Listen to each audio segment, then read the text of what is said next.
She wouldn't date me because I was fat, so I changed, and she can never have me back. But first, if you like stories like these, please consider subscribing, as it's the best way to support the work I do. Back to the story. I was the fat kid. The one who got picked last in gym class, the one who sat alone at lunch, the one who was the butt of every joke. It wasn't just the kids at school, either. It was my family, my so-called friends, even strangers who felt the need to comment on my size like it was their business. I spent my entire life being told I wasn't good enough, that I was too big, too slow, too much. And for a long time, I believed them. But then I met her. Her name was Jessica, and she was everything I wasn't: beautiful, confident, popular. She had this way of lighting up a room just by walking into it, and when she smiled, it felt like the sun was shining just for you. I was head over heels from the moment I saw her, and for some reason, she actually talked to me. We became friends, or at least I thought we were.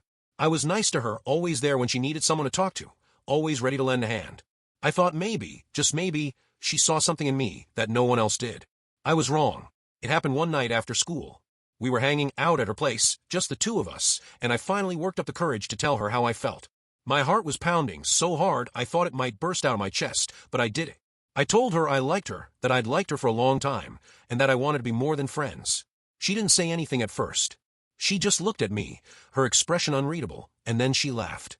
Not a kind laugh, not a "you're so funny" laugh, but a cruel, mocking laugh that cut me to the core. "You," she said, her voice dripping with disdain. "You think I'd date you? Look at you.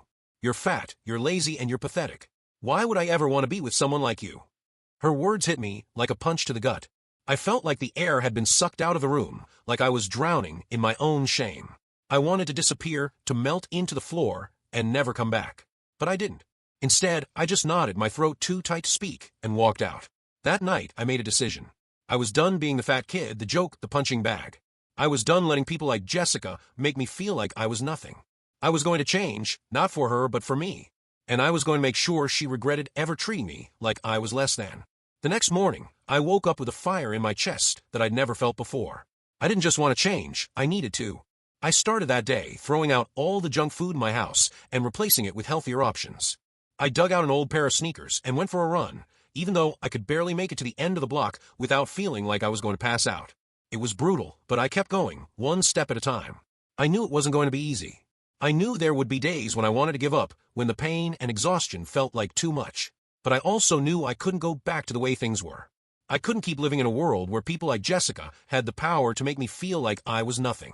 I was going to change, no matter how hard it was, and I was going to make sure she never forgot my name. The first step was the hardest. I started small, cutting out junk food and soda, swapping them for water and vegetables. I started walking every day, just a little at first, but gradually increasing the distance. It was slow going, and there were days when I wanted to give up, when the pain and exhaustion felt like too much. But I kept going, fueled by the memory of Jessica's words and the burning desire to prove her wrong. After a few months, I started seeing results. The weight was coming off, and I was starting to feel stronger, more confident. That's when I discovered boxing. I stumbled across a gym one day while out for a walk, and something about it called to me. I signed up for a class, and from the moment I stepped into the ring, I was hooked. Boxing was brutal. It pushed me to my limits, both physically and mentally, but it also gave me something I'd never had before: sense of purpose. I threw myself into it, training every day, pushing myself harder and harder. I was still the fat kid in my head, but with every punch, every round, every drop of sweat, I was chipping away at that image, replacing it with something stronger, something better. It took years of hard work, but eventually I got there. I lost the weight, gained muscle, and became a force to be reckoned with in the ring. I turned pro, and before I knew it, I was making 7 figures a year, living a life I could never have imagined. I had everything I'd ever wanted: fame, fortune, respect. But there was still one thing missing: revenge. I hadn't seen Jessica in years, but I never forgot her. She was always there in the back of my mind, a reminder of why I'd started this journey in the first place. So when I heard she was back in town, I knew it was time. I ran into her at a charity event, one of those fancy galas where everyone pretends to care about a cause, but is really just there to see and be seen. She looked the same as I remembered: beautiful, confident, popular. But there was something different about her, something almost desperate. She was with a guy, some generic pretty boy who looked like he'd stepped out of a magazine, but I could tell she wasn't happy. When she saw me, her eyes widened in shock. "Alex," she said, her voice trembling. "Is that you?" I smiled, the kind of smile that says I know something you don't. "Jessica, it's been a long time." She stared at me, her eyes scanning my body like she couldn't believe what she was seeing. "You look amazing." I shrugged, feigning nonchalance. Thanks. I've been working out. She laughed, but it was nervous, unsure. I'll say, you're like a whole new person. I didn't say anything, just let her squirm for a moment before turning to her date. And who's this? She introduced him, but I barely listened. I could see the jealousy in her eyes, the way she was comparing him to me and finding him lacking. It was exactly what I'd been hoping for. We talked for a while, and I could tell she was trying to flirt with me, to win me back. But I wasn't interested. Not in her anyway. But her best friend, Sarah? That was a different story.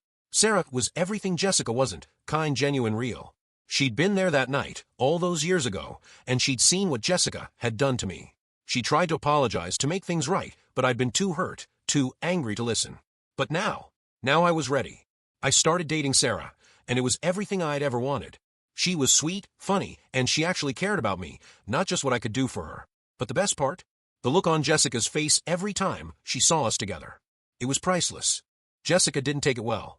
She tried everything to break us up, spreading rumors, causing drama, even trying to seduce me herself. But it didn't work. I was done with her, and nothing she could say or do would change that. One night, she showed up at my place, drunk and crying. Why her? She slurred, her mascara running down her face. Why not me?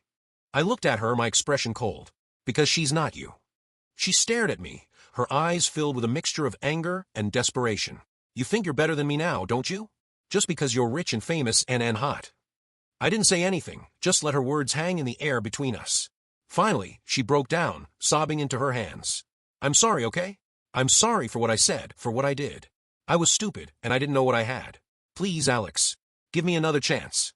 I shook my head, my voice firm. No, Jessica. You had your chance, and you blew it. This is who I am now, and you don't get to be a part of it. She stared at me for a long moment, her eyes filled with a mixture of anger and regret.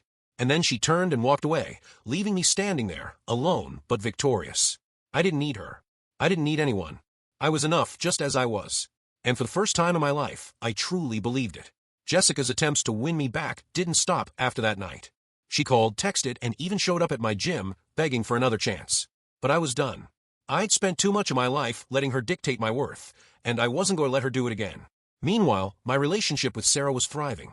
She was everything I'd ever wanted in a partner, kind, supportive, and genuinely interested in me for who I was, not what I could do for her. We spent our days training together, our nights curled up on the couch, and our weekends exploring the city. It was the kind of relationship I'd always dreamed of, and I wasn't going to let Jessica ruin it. But Jessica wasn't the type to give up easily. She started spreading rumors about me, telling anyone who would listen that I was cheating on Sarah, that I was only with her to get back at Jessica. It was ridiculous, but it worked. People started talking, and Sarah started to doubt me. One night, after a particularly grueling training session, Sarah confronted me. Is it true? She asked, her voice trembling. Are you only with me to get back at Jessica? I stared at her, my heart breaking. No, Sarah, that's not true. I'm with you because I care about you, because you're the best thing that's ever happened to me. She looked at me, her eyes filled with tears. Then why is Jessica saying all these things? I took a deep breath, trying to find the right words. Because she's jealous. Because she can't stand the fact that I'm happy without her. But that doesn't change how I feel about you. I love you, Sarah, and I'm not going to let Jessica ruin that. She stared at me for a long moment, and then she nodded, her eyes filled with relief. I believe you, Alex, and I love you too. We hugged, and for the first time in a long time, I felt like everything was going to be okay. Jessica could say whatever she wanted, but she couldn't take this away from me. I had Sarah, I had my career, and I had my self-respect. And that was enough. Thanks for sticking all the way to the end. If you made it this far, please consider subscribing. And I will see you in the next video.